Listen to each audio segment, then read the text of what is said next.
I'm Edwin Reed Sanchez, and I'm the founder of Seycell. So I used to live in Nicaragua, on the Caribbean coast of Nicaragua, and I had a nonprofit recording studio. And the place I lived in is called Bluefields, and it's really far away from the other communities. It's mostly indigenous and Afro-descendant communities. There's a lot of lack of infrastructure over there. But they do have some cell phone service in the region I'm in, but it's really, really expensive. And I got really frustrated with the telecommunications that was available out there, and in some of the other communities that are further out, didn't have any phone service at all. And I got obsessed, really obsessed, with building my own cellular network. And I decided to do it for myself in Nicaragua. And I installed a cell network on a little island called Little Corn Island. It was a test network. And amazingly, it works. Like, people can use their phones to call and text each other. And so we did that for a while as a test network, and we continue to run that test network. But now we've sort of expanded into other areas. Our purpose at Seycell is to lower the cost of communications in regions where it's either exorbitantly expensive or where it doesn't exist, and be able to provide a solution that's economical and that works with the communities that we're involved in. But you still need to be able to be a profitable company, and that's definitely something I learned while I was doing the competition. The WR Berkley Innovation Lab taught me so much about business, because really, I'm not a business person. I went to Tisch for undergrad, I went to Tisch for grad. I'm more or less an artist, but I had a passion for a problem, right? And how to tackle that problem. And through the competition and the weekly workshops on Sunday mornings, which were sometimes a little painful to get up, but they were always worth it, because it was like taking this crash course on how to make a business that can be successful. So initially, we won the competition, we got an award. We were able to set up another network, which allowed us to have two networks that we were testing at the same time, and really start to grow the business and grow the brand. After that, we got the UNICEF Innovation Fund Award, so that led us to really be able to solidify our business in Nicaragua. We're partnering with Resilient Communities here in New York, and they're installing 5 mesh networks in at-risk neighborhoods in New York City. So the neighborhoods that were affected by Hurricane Sandy, they're building these mesh networks for resilient purposes, and we're trying to work out something where we can deploy our software, test our software on their network, in order to really get more people to use it, find out the bugs, build on top of it, and make it something that's very usable by a larger public than just ourselves. I'm an entrepreneur because I want to change the world.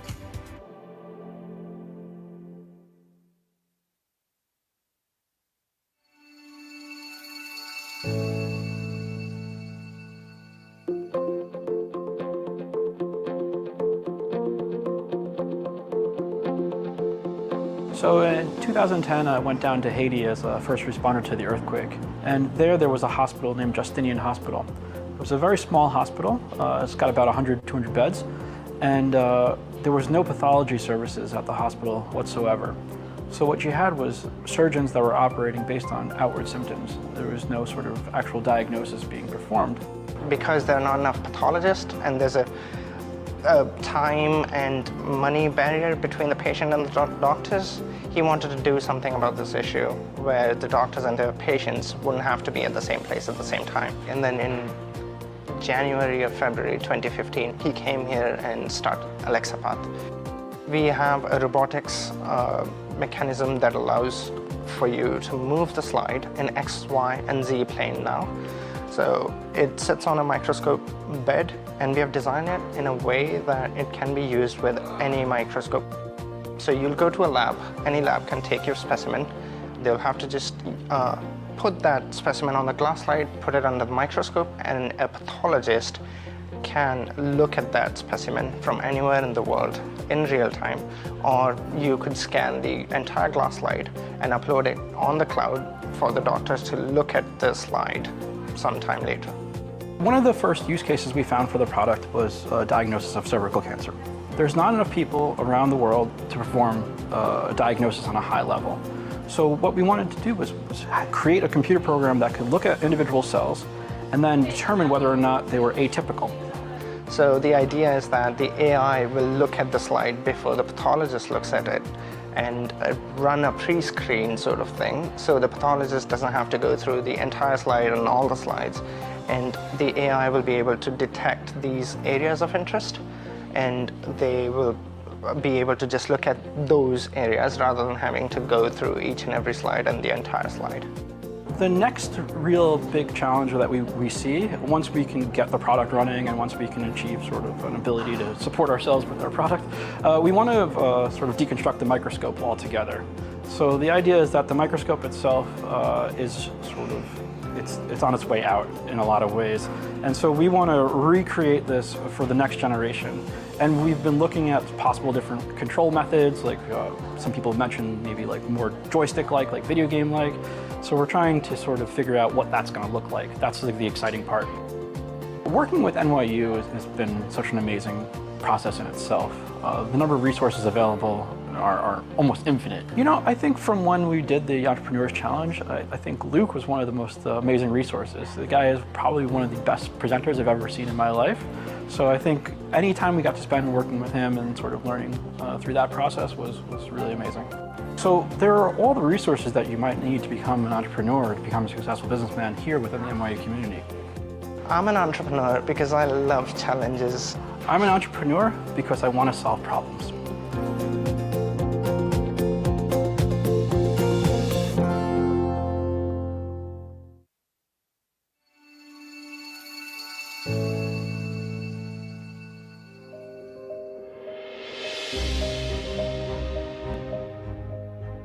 I am Kobe Wu, and I am the founder and CEO of Visual Technologies. Genesis of Visual came from me working with my team here at NYU. We decided to develop an idea around vacant commercial real estate. You walk down the street and if you see, like in Soho, for instance, there's an empty storefront every 5 feet. It feels like you can literally see a dozen vacancies within a 2-block span on Broadway. And we said, what are we going to do with that? I mean, it looks pretty empty. Are those owners even making money? We started asking all those questions. And at the end of the day, you just start to realize there's an opportunity here. So Visual is a marketplace. I call it a physical to mobile ad platform that takes vacant storefront windows and makes them available for advertisers to put advertising in the window. The differentiator between us and anybody else, though, is we have 2 forms of technology that we layer into every window. One is a computer vision sensor that counts traffic and gives real ROI, real-time ROI. And then the other is mobile proximity technology, which enables brands to connect with people from on their mobile devices. So essentially, you're walking down the street, you see an ad, and then perhaps a block later, you might receive a push notification or an ad, a banner ad, that represents over the course of time, we learned that there's, of course, no shortage of departments here and directors of departments that are willing to help you and direct you and guide you through whatever your needs are. There are no shortage of options here at Stern, and really the challenge itself gives you guidelines around what you need to learn, what you need to know, helps you understand what you don't know and what you need to know, and go through that process. I found that oftentimes just talking out loud, people would spark ideas and share things that had me think about what to do next. So literally, when I didn't have an office or a desk and all that kind of stuff, I would sit here. I now have, we've generated revenue. The first year, didn't know how we were going to generate any revenue, cried thinking that we had a bad idea. Nope, we're gonna stick with it. And we had properties first and then clients second. And first year we generated $250,000 within 6 months. We're now paced to earn approximately $1 million in 2018. And if all goes well, we'll be able to do that 2.5 times X. Being an entrepreneur changes everything. It becomes your DNA. You start to wake up thinking about it, you go to sleep thinking about your business, you kind of are always tweaking while you're walking down the street, you're thinking about it, you're taking phone calls when normally you're just sitting down, you're texting constantly, but it's also the most rewarding thing. And I think that if you have the DNA to actually be an entrepreneur, it gets in your system, it gets in your blood. My name is Kobe Wu. I'm the founder and CEO of Visual Technologies, and I'm an entrepreneur because I'm a little bit crazy.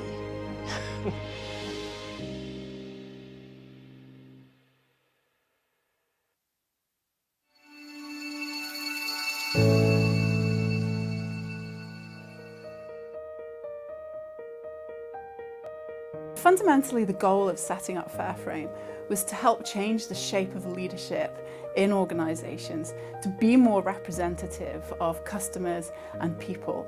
We incorporated the company just after we won the social track of the NYU Stern competition last year, but the business was starting really from the point that we thought of the idea and entered the competition in September 2017.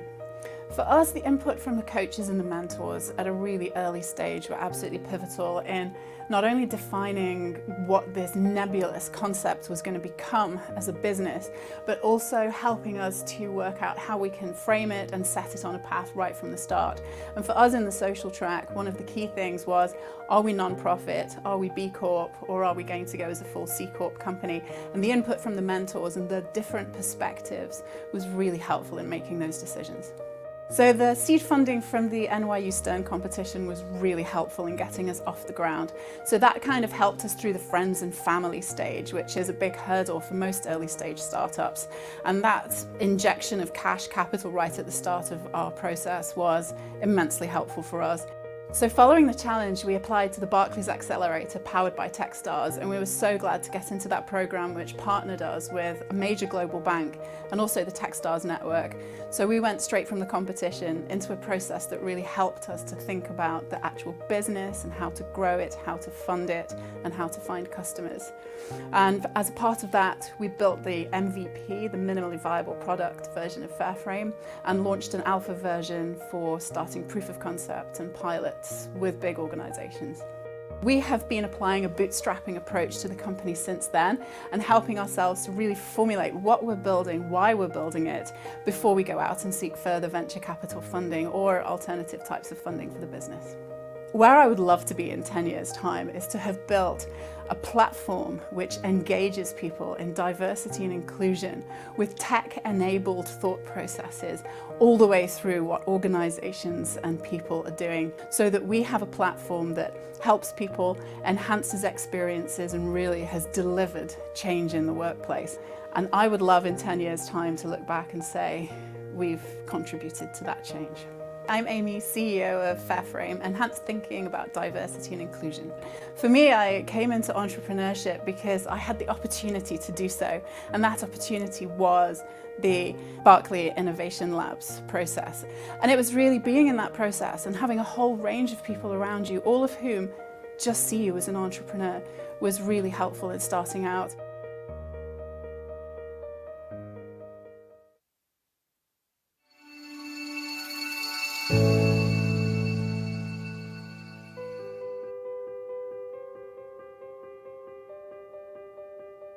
So we're making tattoo inks that are applied just like conventional inks by tattoo artists, but fade away naturally and on their own. The first inks we're launching last around 4 to 6 months. So we came up with the idea out of the experience of one of my co-founders. And he went out and he actually got a permanent tattoo on his bicep. And he goes home to his family. His family was not happy. But to try and keep peace in the household, he went out and he tried to figure out how to remove it. He went to a great laser surgery clinic, and after that first session, he had permanent scars, he had infections, and it was really painful. So he started thinking about, well, are there any tattoo inks that might not be as permanent? And there wasn't. And when we first started, we spoke to a bunch of people, and we found that around 60% of them who don't have tattoos actually wanted one. And the only thing holding them back was the permanence. And we're building this technology to make that a possibility. So I have to give a lot of credit to the Entrepreneurs Challenge. That was what we entered in back in that summer, and that was how we got our feet off the ground. And that gave us all the support and structure we needed to teach us, what do we even think about on day 0? What do we think about on day 30, 60, 90? How do we even take this idea and build a company around it? And we were grateful enough and lucky enough to win that Entrepreneurs Challenge, which gave us $75,000 to make this company a reality. Since the challenge, we have gotten our own lab space. We did a bunch of research and actually fundamentally shifted the technology a total of 3 times. And at this point, have raised a bit north of $4 million from some incredible investors, and have taken the tech from labs all the way to human testing. NYU has been a tremendous supporter from day zero. Techstars has been invaluable in helping us go from, I guess, the university scale to New York scale. And some of our current investors, Canaan Partners, Primary Venture Partners, and a whole host of other folks have really been instrumental in helping us build our business. I guess right now there's 3 things that I'm really focused on. One is building out our executive team as we get closer to launch. The other one is gathering a bunch of customer input around product development. And the last one is building out a network of tattoo artists. That's actually been some good bit of fun. The next 10 years, I would hope every single person in this room is rocking an ephemeral tattoo. But I see ephemeral tattoo shops, I see ephemeral ink and other tattoo shops, and I see a fundamental cultural shift in the world of tattooing where there's this beautiful hybrid between permanent ink and ephemeral ink. I think the word entrepreneur carries this implication of a decision. Like there was a moment in time that I sat down and I said, I am going to be an entrepreneur. My name is Josh Sakai, and I don't think of myself so much as an entrepreneur, more so as just a guy that's following his dreams and building something he cares about.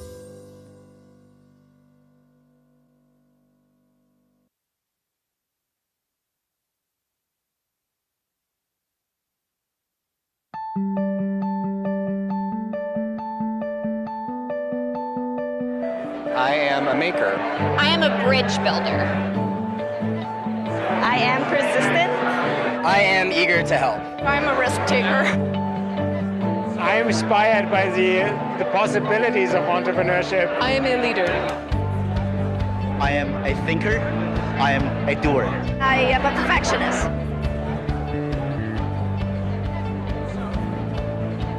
I'm an entrepreneur because if I don't make it, no one else will. We are actually able to develop processes that can be more efficient. My name is Cynthia Franklin. I'm Director of Entrepreneurship at the W.R. Berkley Innovation Labs here at Stern. The Entrepreneurs Challenge is one of the largest and most intense venture competitions of its type in the country. Each year, more than 200 teams enter, and it spans over 8 months. The challenge literally walks teams step by step through the startup process, from idea to launch.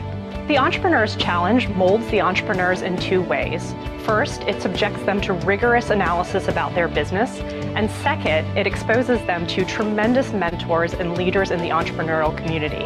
And both of those factors help make their businesses 10 times better. Its primary aim is to support and provide guidance to all the students, alumni, faculty, and researchers who really want to create something new in the world of business.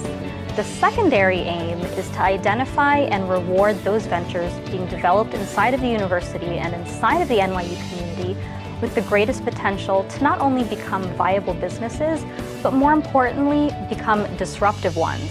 The W.R. Berkley Innovation Labs is a very central part of entrepreneurship at Stern, both in terms of curricular and co-curricular offerings.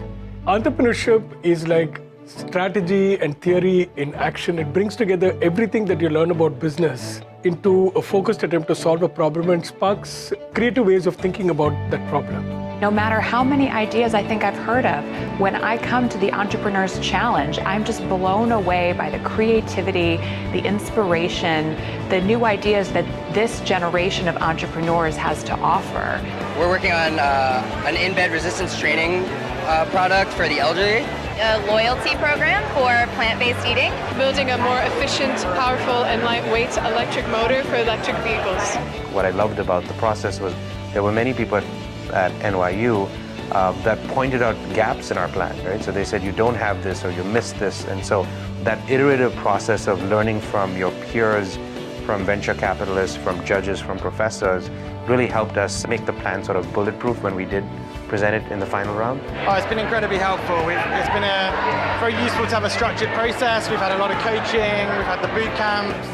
It's forced us to progress a lot faster than we may have otherwise. It's held us accountable to deadlines. It's exposed us to a lot of really interesting people and mentors. I would say the one-to-one support that we get from the people here at Stern, I wouldn't think that you would be able to do that with this many teams, but it's been unbelievable for us. I think this competition challenges you in ways that you weren't expecting, and this actually comes up a lot in startup life. And so the piece of advice I'd give to everybody out there is to just keep going. Just have persistence, because if you keep making a little bit of progress every day, it actually adds up. It's important for universities to cultivate entrepreneurial talent because these are the people that are creating a new future for us. We try to bring people together to let them know they can succeed, they can do it, they can take the ideas, they can get a mentor, they can get an opportunity to look out at the world, and in a little bit of a formal sense, they can look around and say, gee, this is a place where I can do things. Give them the opportunity to look inside themselves and try and figure out how can they convert that to a business idea. The Entrepreneur's Challenge is not an academic exercise. We do not give awards for the best plans, and this is not a pitch competition. Teams participating in the Entrepreneur's Challenge are really getting a 2-for-1 sort of deal. The challenge is both an accelerator program and a competition. It's an accelerator program because we provide boot camps, workshops, and tons of one-on-one coaching. But the second component, the competition, is the icing on the cake, if you will. While the teams are learning how to refine their venture concepts and business models, they can also compete for the chance to win cash prizes and pro bono services. The teams that typically win the Entrepreneur's Challenge take full advantage of all the resources at their disposal through the Berkley Innovation Labs. They leverage the thriving New York City ecosystem NYU sits at the center of. The prize money is not a way of saying congratulations for a job well done. The prize money is to fund all the work that's yet to come to bring the concept to fruition.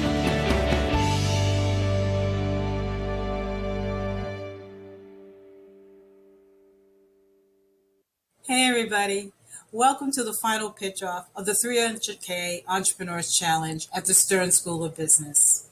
I'm Cynthia Franklin, Director of the Berkley Center for Entrepreneurship, and on behalf of our entire team, I thank you for joining us today. 2020 has been a very difficult year. It would have been so easy for you to have decided to be somewhere else right now, but you chose to be here, and for that we are very grateful. I won't take up too much time talking about all of the programs and services the Berkley Center offers budding innovators at NYU. I will say that we provide each year more than $300,000 in startup funding, hundreds of hours of coaching and advising, as well as dozens of workshops, boot camps, and trainings. Our flagship program, of course, is the Entrepreneur's Challenge. For more than 20 years, it has provided a springboard for aspiring entrepreneurs here at NYU. We are so proud of that tradition. Entrepreneurs Challenge teams have gone on to create life-saving technology and life-enhancing innovations. Some have been acquired by companies such as Amazon, Airbnb, and Twitter. Okay, so that's a little about our background. Now let me share a little about what's been going on today. Today, our 8 finalists pitched to panels of judges. These teams were evaluated based on their startup plans and their presentations. And I'd be remiss if I didn't take this moment to thank our judges for being a part of this process. We couldn't do it without you. We also couldn't do it without our partners and donors, whose generous contributions help make the challenge possible. Today's winners will be announced shortly. However, before we do, you will have a chance to meet each of our finalists. Each team will present a brief overview of their venture and an explainer video. We'll start with the technology venture competition teams, then move to social, and finally new venture. For each track, once all of the teams have presented, we will ask you, our audience, to pick your favorites. We will do this by sharing a voting link with you, and you will have about a minute to make your selection. Immediately after you vote, we will unveil the winners. Now sit back and get ready to meet our 2020 finalists. Hi, I'm Franklin Malowski, Executive Director of the NYU Entrepreneurial Institute and Managing Director of the NYU Innovation Venture Fund. The technology venture competition of the 300K Entrepreneurs Challenge aims to support the commercialization of cutting-edge work for students, faculty, and researchers at NYU across the information technology, life, and physical science sectors. This year's finalist teams are Envirobe, Portable Diagnostic Systems, and Precision Radiology. We hope you enjoy their presentation. My name is Manuel Han, and I am the co-founder of Envirobe. The idea of Envirobe started in Washington, D.C. when I met my co-founder Sam Magaziner. During a trip to the Baltimore Harbor, we saw a sea of plastic waste, which was eerily reminiscent of the pollution I had seen around me growing up in China. We co-founded Envirobe to clean up plastic pollution and do this by engineering plastic-eating microbes. Our project has since received interest from the plastic recycling community, in which we aim to deploy our solution together. Together, let's create a better future. Since 1950, humans have produced 6.3 billion tons of plastic waste. With lifetimes of up to 1,000 years, this waste chokes wildlife and degrades the environment. Worst yet, most plastics are synthesized from fossil fuels and greatly contribute to climate change. Existing plastic recycling technologies do little to remediate environmental pollution and are inefficient. Most plastic recycling is mechanical. Plastic processors buy bales of post-consumer plastic from recycling centers. These bales are cleaned and converted into pellets for sale to end users, such as bottle manufacturers. However, recycled plastics can only be renewed in this manner up to 10 times. In addition, as much as 30% of plastic is lost in the processing pathway due to issues of contamination and yield. Envirobe is a clean tech startup that engineers plastic-eating microbes to be utilized in our specially designed bioreactors. These microbes biochemically convert plastic into its chemical precursors at the molecular level in as little as 24 hours, making them perfect for dealing with difficult-to-process mixed and contaminated waste like ocean plastic. This allows our user, the plastic processor, to both reclaim the 30% lost in processing and expand recycling to ocean waste. The microbes are maintained in an external chamber linked to a buffer and water supply. These lines are connected to a main mixing chamber where the plastic is broken down.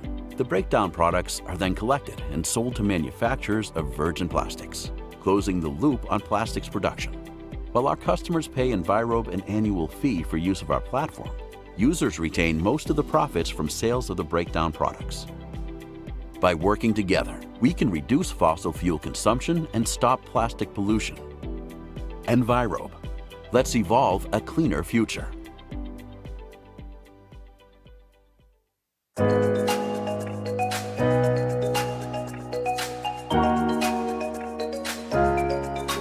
Hi, I'm Glendon Simmons, and I'm the founder and CEO of Portable Diagnostic Systems. My co-founder, Michael McRae, and I both share a passion for solving healthcare problems as entrepreneurs in the in vitro diagnostics industry. We recognized that there was a particular need for accurate and portable drugs of abuse testing in the United States and abroad. Hence, Portable Diagnostic Systems was formed.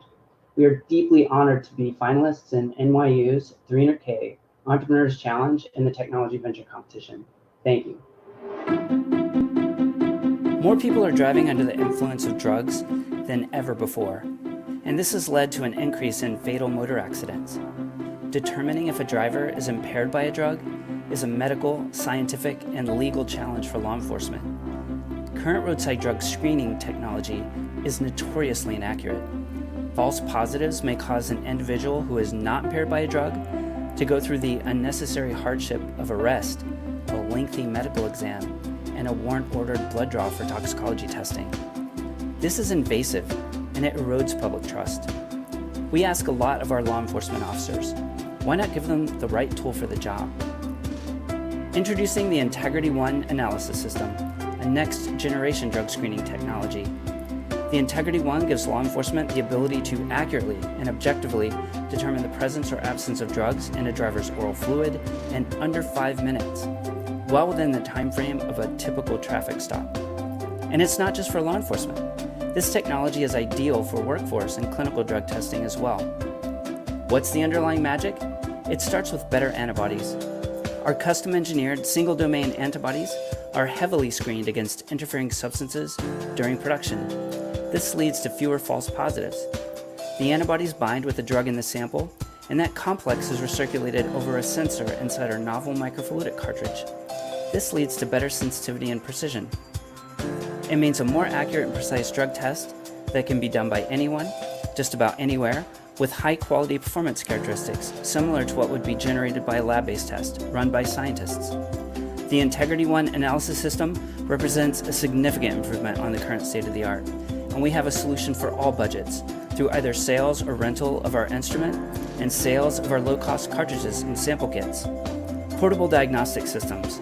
We bring the lab to you.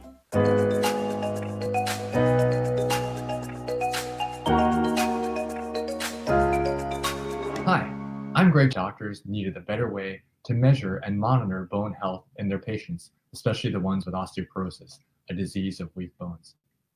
This technology was developed over the last decade thanks to over $12 million in NIH funding, and we now hope to bring this new diagnostic tool to market.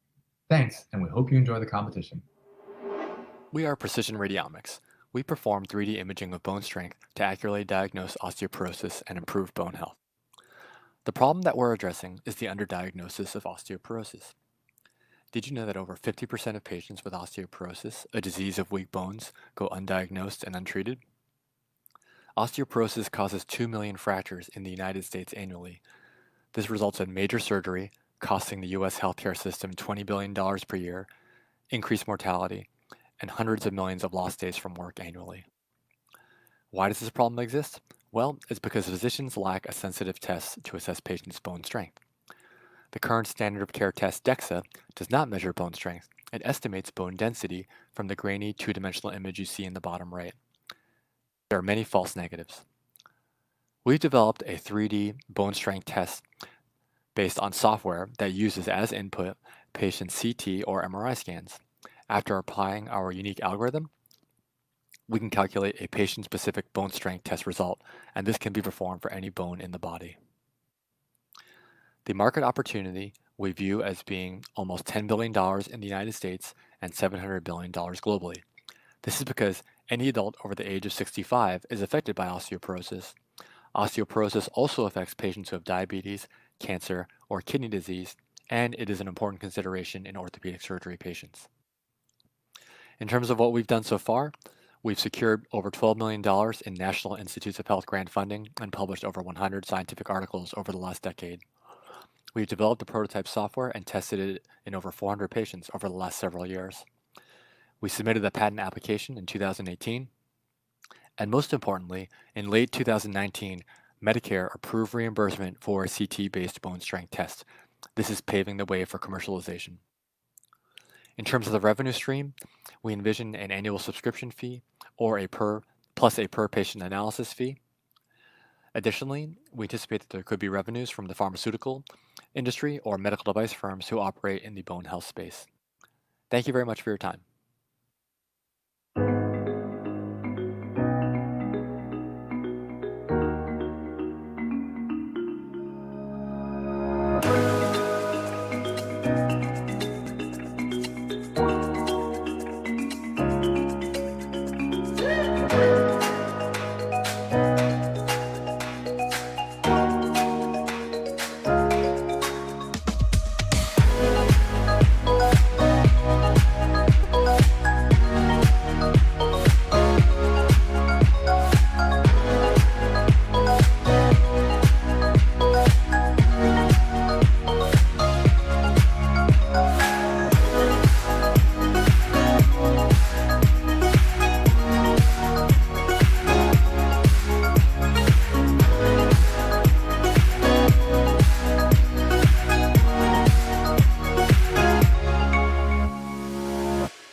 Hi, I'm Daniel Sumter, Assistant Director of NYU Stern's Berkley Center for Entrepreneurship.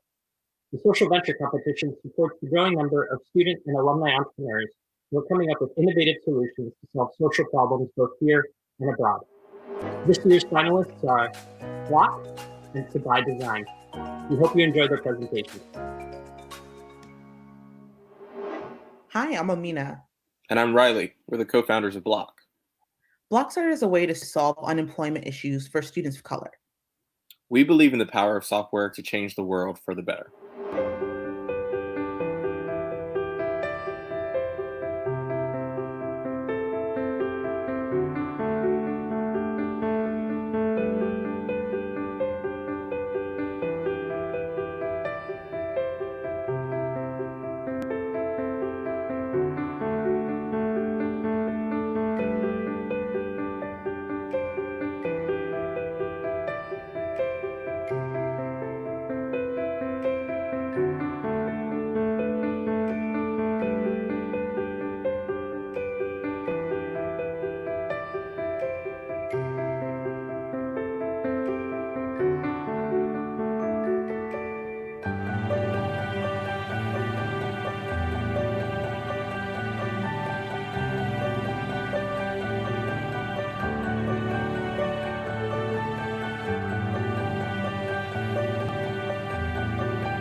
Hi, I'm Caitlin, and I'm the CEO of Sabai Design. Hi, I'm Pantilla, and I'm the COO. Sabai was founded after we were shopping for furniture ourselves and found it was nearly impossible to buy according to our values. Everything was either too expensive, too niche, or inconvenient. So we founded Sabai. Sabai means cozy, comfortable, and easy in Thai. Sabai is about making your decision to buy sustainable easy. With all the amenities of a normal sofa and a good price point to boot, we make sure that you can buy according to your values and your health in mind. Thank you for following along with us during the 300K challenge. If you want to continue doing so, you can check us out on our website or Instagram at sabai.design. You've been here before. And here before. You've had this problem. We've had this problem. And the world has had this problem. Every year, 90 million tons of furniture ends up in landfills, with only 20% being recycled. Most people don't even realize that their furniture is emitting chemicals that end up in their bloodstreams, many of which are known carcinogens. At the same time, we're all moving more and more frequently, getting sofas stuck in stairwells, and leaving furniture we aren't able to sell on the curb. As we become more conscious of our impact on the planet, it's clear our options when it comes to furniture are incredibly limited, and the furniture we're buying just isn't made with the planet or convenience in mind. What does exist is either a hassle, scary, expensive, or just not your style. Well, you can rest easy. Sabai is the first sustainable offering made with your values, your budget, and your style in mind. We sourced and utilized a collection of materials that are sustainable as possible while remaining accessible. Using FSC-certified wood, recycled and upcycled materials, we help reduce the footprint of your furniture, all while building a beautiful home. We also avoid any rough patches by designing our furniture to be flat-packed and easily assembled, so you can bring them with you anywhere. Sabai means cozy, comfortable, and easy in Thai. It's a way of life and how we want to bring sustainability to everyone. Being kind to the planet should be cozy, comfortable, and easy. No sacrifice needed. Let's save the earth right from our couch.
Hi, I'm Phoebe Punzelon, Associate Director at the Berkley Center for Entrepreneurship here at NYU Stern. The new venture competition of the 300K Entrepreneurs Challenge is the largest of the 3 competition tracks. It calls upon aspiring business owners from a wide variety of industries to take their concepts from idea to market. This year's finalist teams are Fairgrade, Fiduciary AI, and Warlocker. We hope you enjoy their presentations. Hi, I'm Sonia Marciano. My husband and I are NYU Stern professors and founders. We love our jobs, but like most professors and TAs, find grading tedious and time-consuming. Meanwhile, students feel they don't get enough constructive feedback. Fairgrade is the solution. Our talented students grade each other and further their learning in the process. Our platform relieves a big bottleneck and generates accurate grades with valuable feedback. The key is our crowd-correcting algorithm. Enjoy the video. Higher education needs change. Nearly 70% of students feel they are lacking constructive feedback. Students are frustrated, struggle to learn to their potential, and question the value of grades. Meanwhile, grading is tedious, inefficient, and expensive. Fairgrade utilizes wisdom of the crowds to fix our high-cost, low-benefit grading system. Fairgrade's team of students and instructors have created a solution that works for everyone. Through our platform, students can evaluate each other through proprietary crowdsourcing algorithms that determine fair and accurate grades. We want to introduce the power and trustworthiness of workplace peer reviewing to the currently problematic grading system. Because this is an exciting and novel space, Fairgrade has a crucial advantage. So what makes Fairgrade special? Our platform calibrates student evaluations using credibility ratings derived from 3 factors: mastery, judgment, and social involvement. Mastery is an accumulated representation of students' understanding of the material. Judgment assesses how well a student can discern what is and isn't a deserved grade. A student with a high judgment score will grade in close correlation to their instructor and classmates. The social involvement factor, which includes indications of gaming and collusion, frees grades from biases. These 3 factors are combined to create a better and more precise grading experience. Fairgrade's user-friendly, low-maintenance interfaces are built from customer insights, university regulations knowledge, and classroom feedback. We mimic the way humans seek input and employ data science algorithms to generate an accurate, inexpensive, and artificially intelligent grader. This is just one application for our product, which could revolutionize rating and prediction models for platforms such as Netflix, Yelp, Amazon, and more. But together, let's start by creating a more effective learning environment.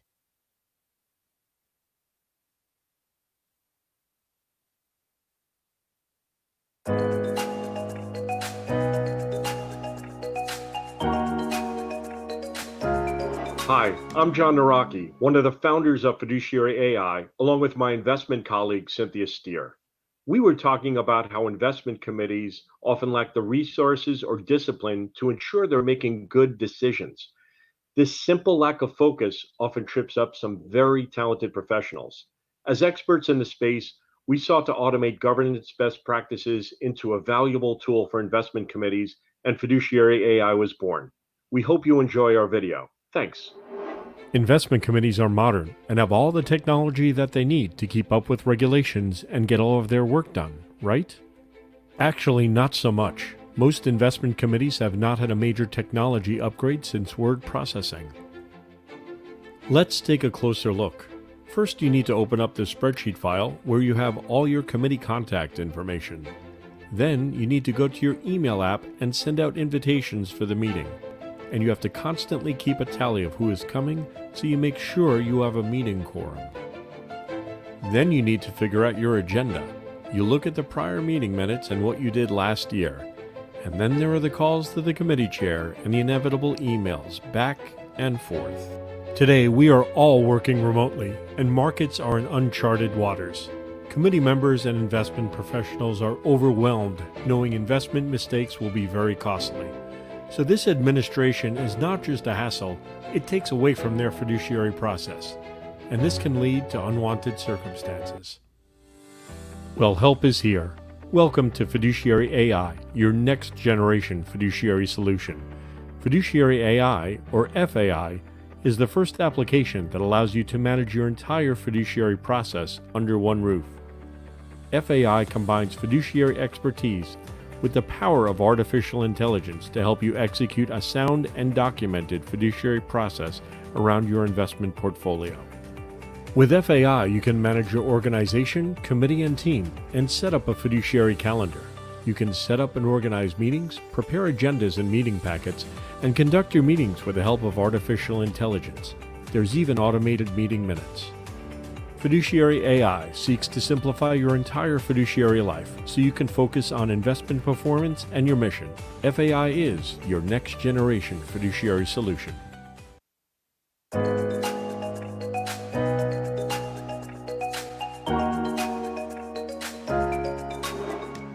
Hi guys, my name is Kyle. My name is Stanley. And together we are Warlocker. As athletes, we experience that athletic cups are unstable and physically dangerous to wear. Barbells and dumbbells cause wrist pains and injuries regularly, and shin guards are unstable and bulky to the point that soccer players use sock tapes to try to keep them in place. We are here to fix all those problems and beyond. By creating sport protection gear engineered with high performance in mind, we hope you enjoy our video.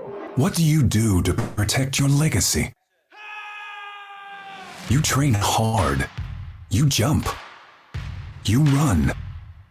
You strike faster and faster. Yet sometimes that's not enough, because when you get hit where you're vulnerable, you get knocked out. The Warlocker A3 Jock protects you and your legacy. Unlike traditional athletic cups, the Jock is scientifically engineered to hold the line and guard under any circumstances. Every unit is reinforced with 3 superior protective layers, which together protect you from even the most relentless impact.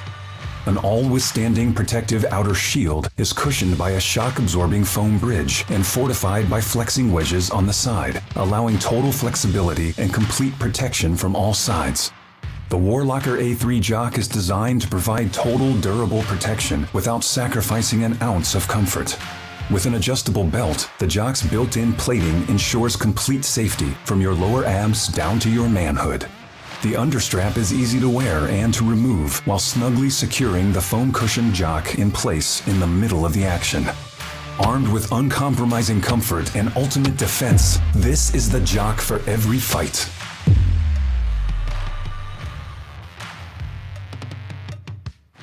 Warlocker, protect your legacy.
Good evening, participants, mentors, and guests.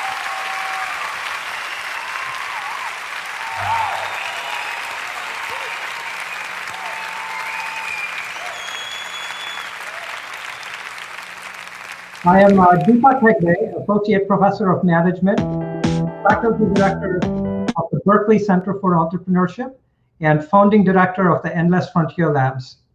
While I know you're all eager to find out who today's winners are, I'd like to say a few words.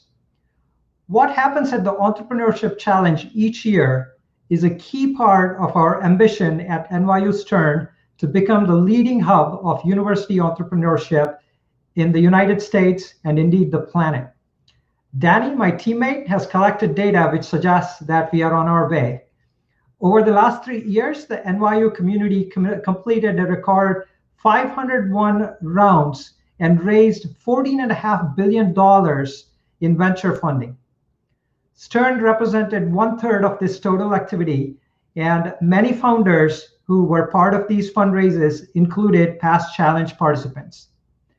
NYU Stern ranks number 6 in funding raised over the last 3 years, sitting ahead of great business schools like Berkeley Haas, UCLA Anderson, University of Chicago Booth, and even MIT Sloan. At this year's challenge, we had 300 plus applicants, 117 teams, with 21 schools across NYU represented, and we have 8 finalist teams. These 8 finalists are our finest. They have made tremendous progress in the face of likely the most unprecedented challenge of our times imposed by the pandemic. So congratulations to all our finalists. Well done, and wish you the very best. Big thanks to also all our amazing mentors and my team here, Cynthia, Phoebe, Danny, Shay, and Patricia, who worked round the clock even during these challenging times to make sure the entrepreneurs were well supported. We at Berkeley look forward to partnering with each one of the finalists here today and also the winners of the challenge on the road ahead. The challenge is the start rather than the end of what we expect will be a beautiful relationship. Thank you and enjoy the rest of the presentation. At this point, I would love to reveal our winners with the first set of awards presented by Shay Gaskins, Assistant Director at the Berkley Center. Shay, take it away. Hi, I'm the Assistant Director at the Berkley Center for Entrepreneurship. Thank you all for being here today. And for those of you just joining, welcome. And for those of you who have stuck around all day, we appreciate you being here. So we'll start off with our audience choice for the Tech Venture competition. Virtual drum roll, please. So the winner there is Envirobe. Congratulations to Sam, Emma, and Ravish. And for our social venture competition, our audience choice winners are Sabai Design. Congratulations to Caitlin and Pantella. And for our new venture competition, our audience choice award goes to Fairgrade. Congratulations to Team Fairgrade. And now I would like to hand off to my colleague, Frank Rimolofsky, and he'll announce the winners from the Tech Venture competition.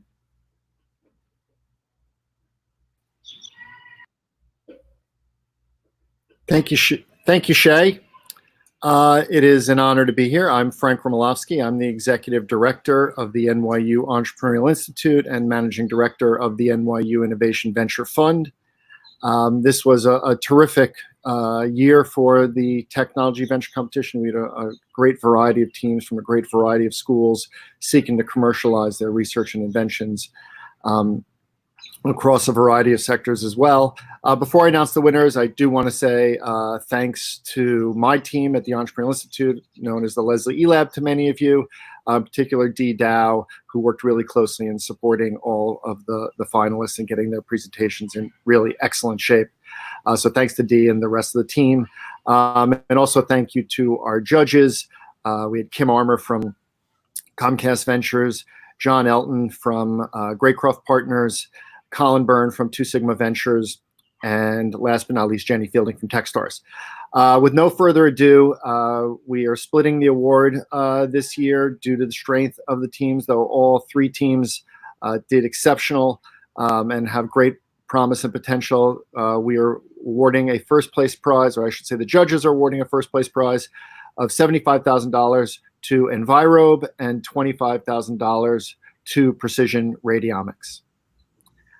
We wish the best to all the teams across all the tracks, and we remain here and available and look forward to working with you at the Entrepreneurial Institute. Whether Leslie E-Lab is open or not, we're here for you.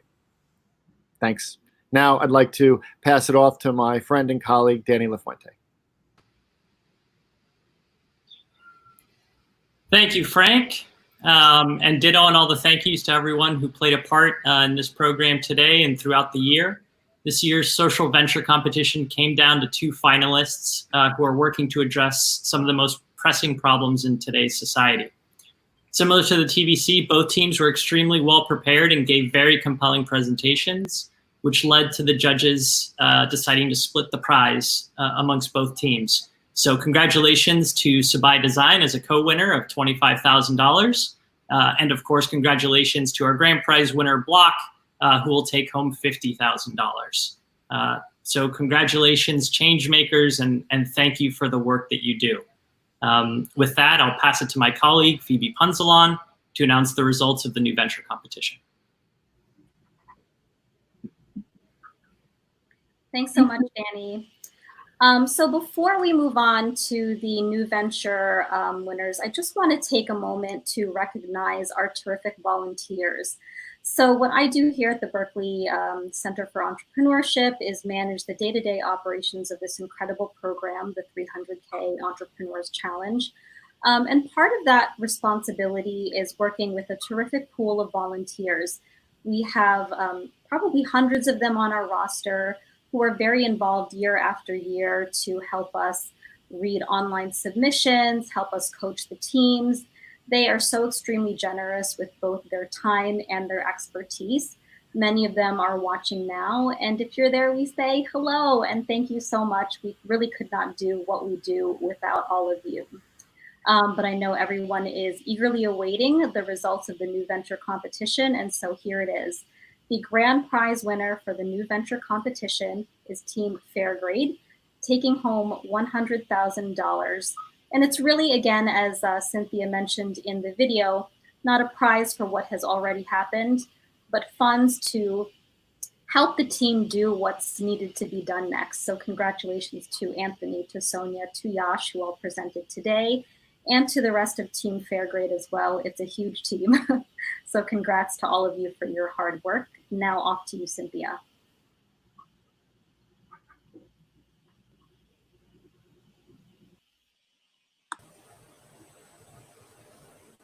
Hi, I can't see you, but I can feel your really good, warm vibes coming our way. So thank you for that. Normally, this is the part of the program where we'd have a reception and a DJ and lights going, and we toast today's finalists, all of today's finalists. While we can't do the former, we can do the latter. This is a BYOB event. So please join me in toasting today's finalists, in particular our winners. Please join me in toasting entrepreneurs and innovators, change makers and problem solvers. We need them now more than ever. Be kind to yourself, be kind to one another. Thank you for joining us, and good night, everybody.